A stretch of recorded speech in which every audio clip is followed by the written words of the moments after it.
બાબતે અમુક ધ્યાન રાખવા જેવા મુદ્દાઓ હું તમને કહેવા માગું છું કે જે તમે પરમિશનનો જે ટાઈમ આપ્યો હોય તો એ ટાઈમ પર નીકળી જાય, ટાઈમનો ડિલે ના થાય એનું ખાસ જોજો. કારણ કે લિમિટેડ પોલીસ બંદોબસ્તમાં અમારે આ બધી શોભાયાત્રામાં પોલીસનો બંદોબસ્ત આપવાનો હોય છે.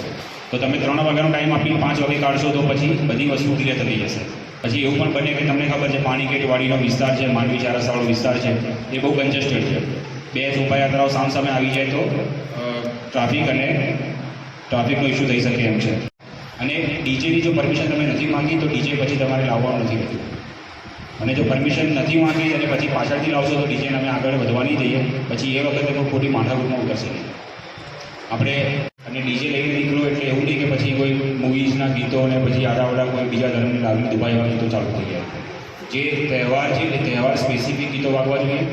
અને જો તમારા માટે કોઈ ડીજે લાવવાનું હોય તો ડીજેમાં તમે એ પ્રોસેશન દરમિયાન જે પણ સોંગ વગાડવાના હોય એ સોંગનું લિસ્ટ પેનડ્રાઈવમાં સેવ કરીને તમે જે તે પોલીસ સ્ટેશનમાં આપશો અને પોલીસ સ્ટેશનથી અમે ખરાઈ કરી દઈશું એકવાર કે કયા કયા સોંગ તમે વગાડવાના છો. ખ્યાલ આવી ગયો? મકાનના ધાબા ઉપર કે બાલ્કનીમાં આવીને પ્રોસેશન જોવાનું ટ્રાય ના કરે. જો કંઈ પણ એવી દુર્ઘટના બનશે તો આપણો જે આ ખુશીનો તહેવાર છે એમાં થોડું દુઃખનું વાતાવરણ ઊભું થઈ શકે એમ છે. અને તમારા પ્રોસેશનમાં એક વિડીયોગ્રાફર તમારા તરફથી પણ રાખવાના થશે. આ તમારા બચાવ માટે છે કે તમારું પ્રોસેશન નીકળી રહ્યું છે તો તમે તમારી એની ફોટોગ્રાફી વિડીયોગ્રાફી તો કરવાના છો ને. આગામી 26 ફેબ્રુઆરીના રોજ શિવરાત્રિના દિવસે શિવજીની ઘણી બધી સવારી નીકળવાની છે, શોભાયાત્રાઓ નીકળવાની છે અને ઘણી જગ્યાએ ભંડારા લાગવાના છે.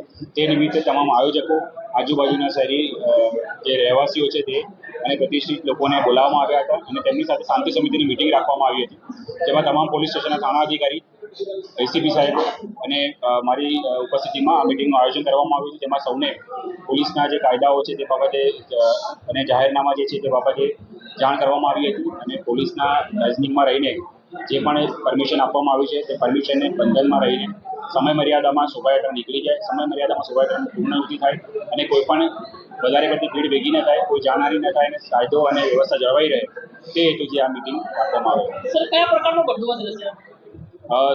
સખ્ત બંદોબસ્ત રાખવામાં આવેલ છે.